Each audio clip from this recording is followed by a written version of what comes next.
Highest package कैसे secure किए in department में, और आपकी कंपनी का नाम क्या है, और इन हैंड कितना मिलने वाला है, आपका इंटरव्यू एक्सपीरियंस कैसा रहा, और अभी तक कंपनी में वर्क लाइफ स्टाइल कैसी रही, ये सारा चीज़ मैं इस वीडियो में डिस्कशन करने वाला हूँ। So hi, this is Arvind. Secure the highest package in the department and secure the first rank UG award in the engineering. Also, if I talk about my college, so I graduated from Indian Institute of Technology, Shibpur. It is basically NIT. So अब बात करते हैं अपनी placement job की journey कैसी मेरी रही, ठीक है। सो देखिए, जो भारत पेट्रोलियम कॉर्पोरेशन लिमिटेड था, ओके, तो उसमें से 5 प्रोसेस वेरिफिकेशन होते हैं हायरिंग के लिए। तो उसमें जो बड़े बड़े 2 इंटरव्यू होते हैं, level 1 level 2। First one level 1 जो होता है आपके कोर इंजीनियरिंग से रिलेटेड होता है।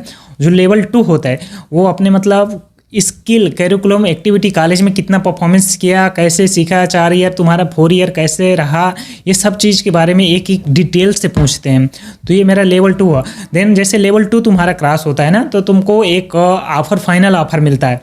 तो यार जैसे मेरा फाइनल ऑफ़र वहाँ पे नाम आया ना, तो यार उस दिन अलग ही खुशी हो गई थी। ऐसा क्यों?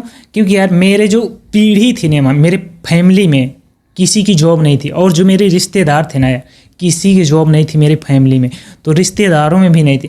तो यार उस घर में, एक गांव के घर में, जहाँ पे जिसका पापा लेबर का काम करता था, और उस घर में अगर 20.5 लाख का एक अच्छी बात यह है कि ये कंपनी गवर्नमेंट कंपनी थी, तो यार एक अलग ही रोला हो जाता है, मतलब एक अच्छा रिस्पेक्ट मिलता है। तो मैं 2 साल तक क्योंकि घर नहीं गया था, कि प्रॉमिस किया था कि जब तक मेरी जॉब नहीं लग जाएगी तो मैं घर नहीं जाऊंगा। तो यार जैसे मेरा जॉब लगा तो फिर घर गया, पापा लोगों को बताया। तो मेरी मम्मी क्योंकि डेथ हो गई थी जब मैं इंटरमीडिएट में था, तो उतनी ज़्यादा खुशी नहीं होती यार कि आप लाइफ में कितना भी बड़ा फोड़ लो, अगर आपके घर में मम्मी नहीं है ना, आपकी माँ नहीं है, तो आपको उतनी बड़ी खुशी नहीं मिलती। तो मेरे पापा थोड़ा खुश हुए, ये सब चीज़ चलता रहा। फिर इसके बाद आफ्टर 2 मंथ के बाद मेरा ज्वाइनिंग होता है। इसके पहले ज्वाइनिंग से पहले आपका पूरा जितना भी बॉडी होता है उसका मेडिकल चेकअप होता है।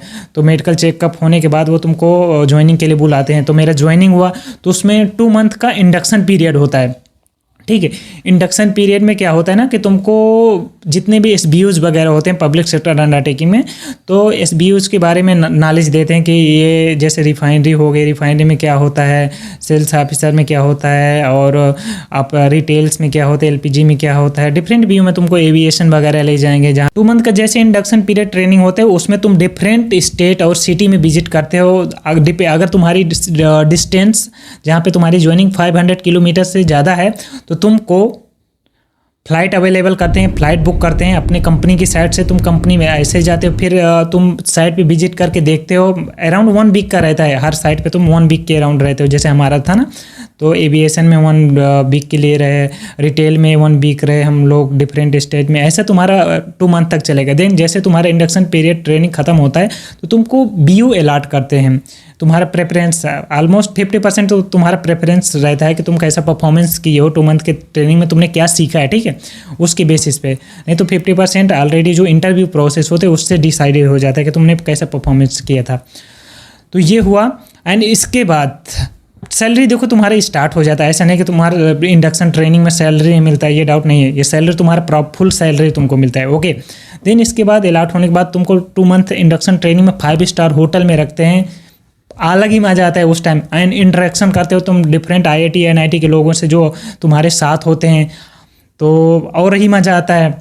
देन इसके बाद अगर मैं PSUs की बात करूं, तो यार यहाँ पे मेडिकल फैसिलिटी बहुत अच्छी, अलाउंस बहुत अच्छे हैं। जैसे मैं अगर कुछ बात करूँगा, जैसे डिपेंड अपॉन SBU, जैसे मेरा अभी कारपोरेट HRS है, ओके, तो मैं कारपोरेट HR हूँ हेडक्वार्टर। एंड अगर मैं बात करूँ, जैसे मेरा एक दोस्त है पाइपलाइन पे है, तो उसको गाड़ी भी मिलते हैं, 4 व्हीलर भी आने जाने के लिए, ऑफिस के लिए। सिमिलरली अगर तुम सेल्स ऑफिसर हो तो तुम्हारे लिए लोन भी यहाँ पे मिलता है गाड़ी लेने के लिए।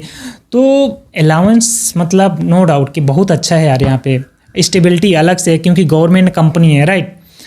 एंड सिमिलरली अगर बात करें, सपोज तुमने गाड़ी ले लिया, तो गाड़ी में पेट्रोल के लिए वो पैसा देती है कंपनी, एंड डीजल के लिए अगर तुम्हारे पास मोटरसाइकिल है उसके लिए भी देती है।